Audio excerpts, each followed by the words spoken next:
welcome to this episode of Unearth Horticulture. Today we are going to make our very own moss pole. And I'm not just talking some jank halfway pole. We are going to build this the right way. And by that I mean it is not going to rot in the long term in your plants containers.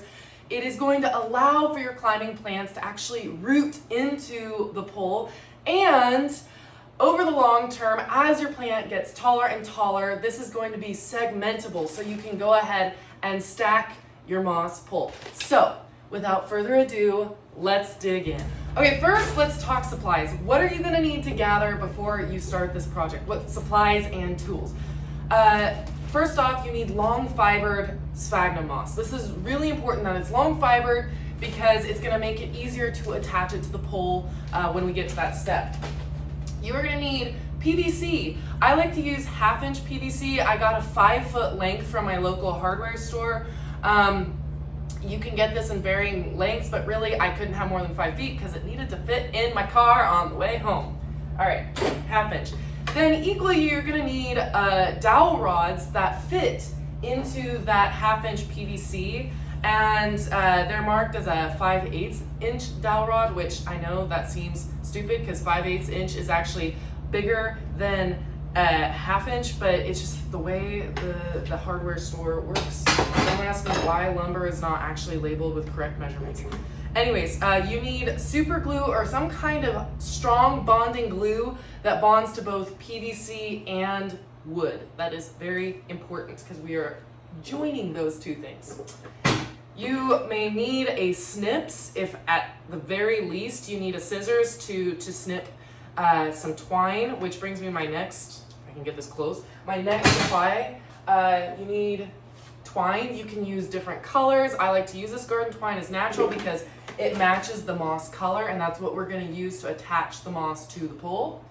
And then Sharpie for marking, and then a bucket or a wash basin, something that you can use to wet down the sphagnum moss, and we're going to get to that next. The last tool I neglected to mention on your list is a miter saw or a hacksaw.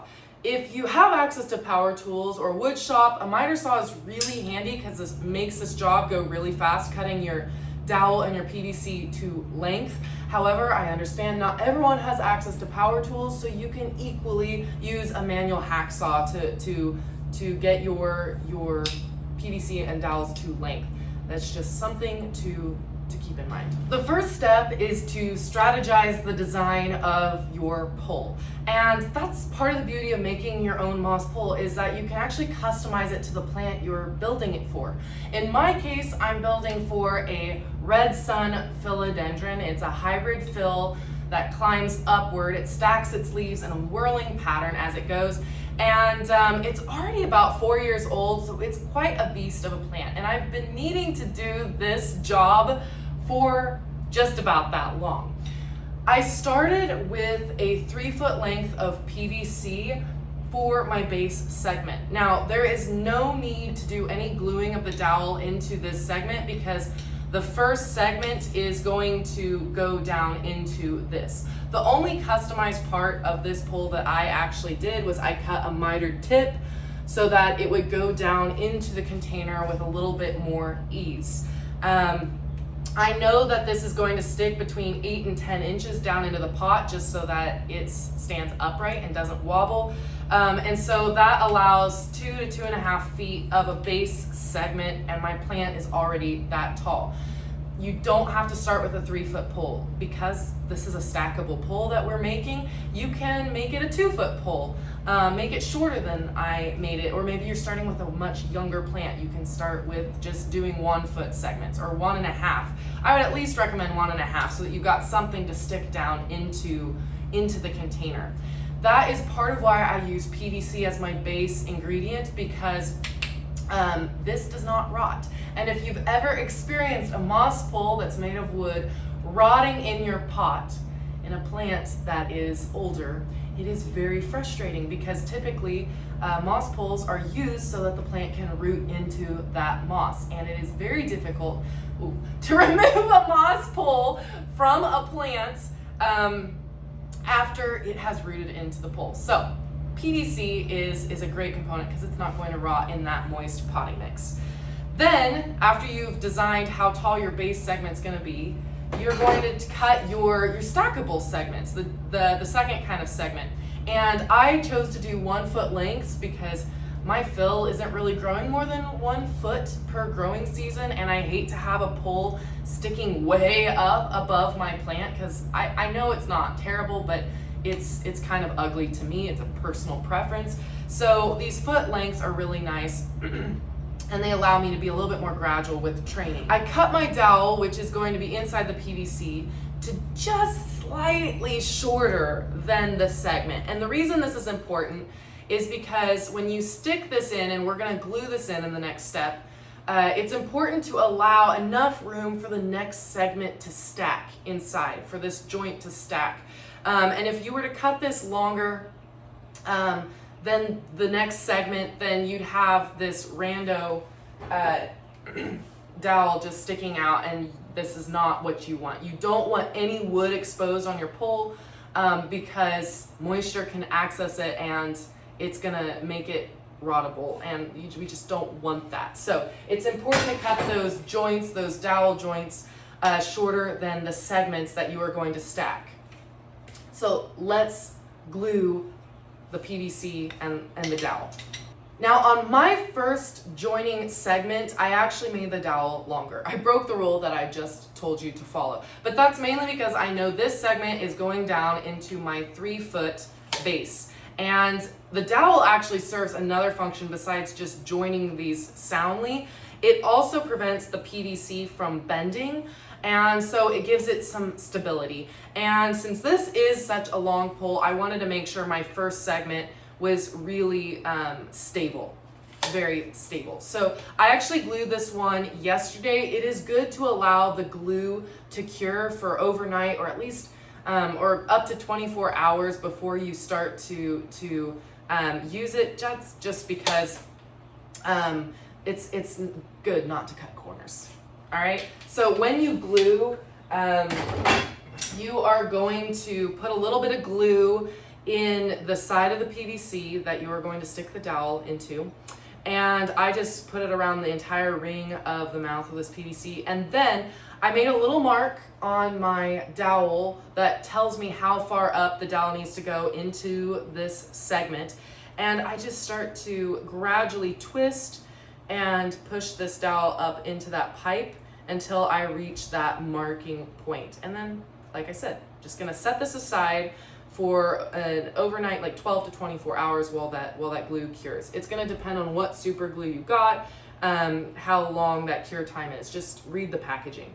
When you have your segments cured, the next step is to wet down your sphagnum moss. We are gonna do the attachment of the moss wet to the pole for a couple reasons. One, it helps you to really get it molded and shaped onto the pole and interwebbed together. The other reason is that the twine, when you wrap it and the twine is wet itself on the sphagnum, the twine will actually tighten up as it dries and make sure that that moss is attached in a really taut way, because you don't want that moss, that part of the pole, coming apart. After you've filled a bucket or tub with water and sphagnum moss, you're gonna cover that moss all the way with water. You wanna get it good and saturated for this job. It's kind of like kokedama, if you've ever done that before.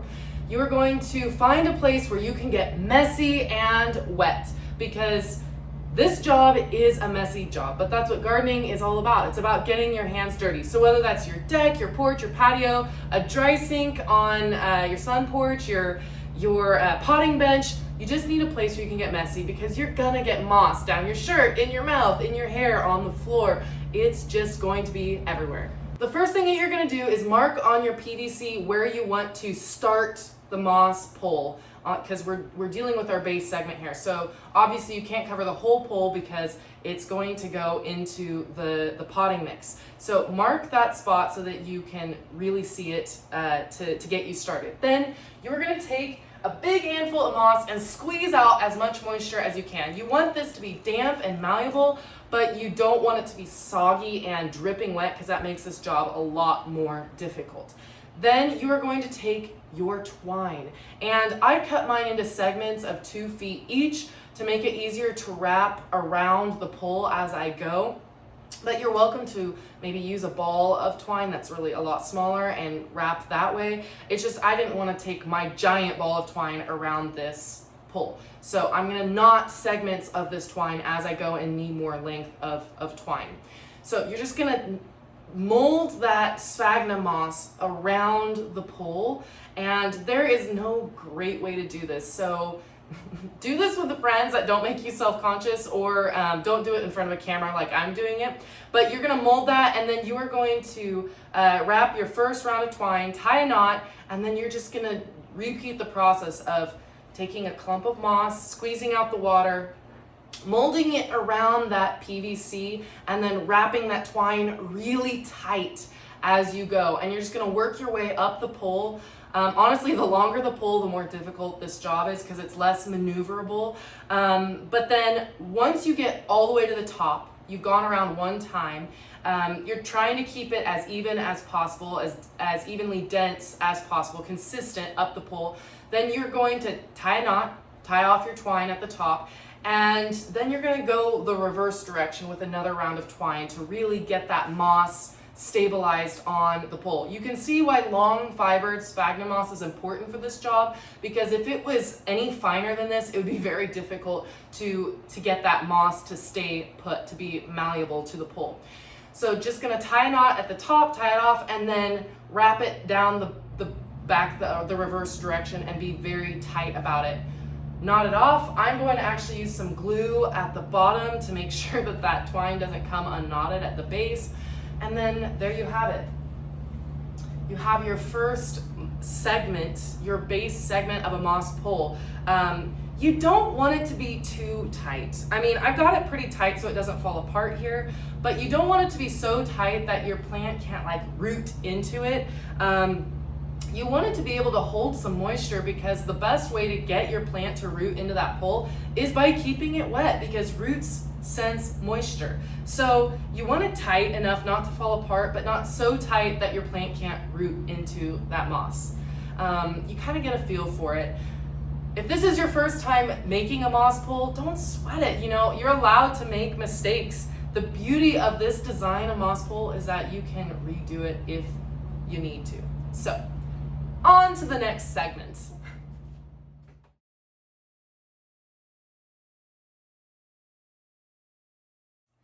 So here you have it. You have your base segment and your extension pole segment here, and they fit together so nicely. It is very taut, very stable feeling. I'm very excited to stick this down into my philodendron and get those roots starting to tap into this sphagnum moss. You'll notice it's not perfect. There's some density it's higher density in some places and not in other places, but that's okay. It's very natural looking, and that's great. Now, I want to mention, if you have a plant that you need to create a pole for, a support for, that doesn't form adventitious roots, like philodendrons form those roots along the stem because in nature, they climb up the sides of trees. They attach to tree barks. But there are plants like ficus, like figs, fiddly fig, and rubber tree. I always support mine with a pole, but they don't have roots necessarily that come out of their stem to attach themselves to the pole. So you can also do other treatments like aesthetics for your pole aside from moss, if that's not the purpose of your moss pole. You can wrap it densely with twine. If I were doing that, I'd get some spray adhesive glue and I'd spray the pole, and this would be a very sticky job. And then I just gradually wrap, I'd probably spray in segments and then wrap the pole with twine. You could also paint them. Now, I'm not a big fan of using spray paint because it's a mess and it smells bad and it chips, but you could paint the pole. You could also macrame it because the 70s are back and macrame is a thing again. So there's all kinds of things that you can do to finish off your pole if you don't want to do the moss pole where your plant is rooting into it. This segmented strategy is just the best for anything because you can continue to add height to your support as it grows, and it's just not going to rot in the pot. So moss pulls or just pulls in general. This segmented method is great. If you have any questions, make sure you drop them in the comments below. I hope you enjoyed this video. It was long overdue, and I'm gonna go stick this in my philodendron so that it is finally feeling supported in life.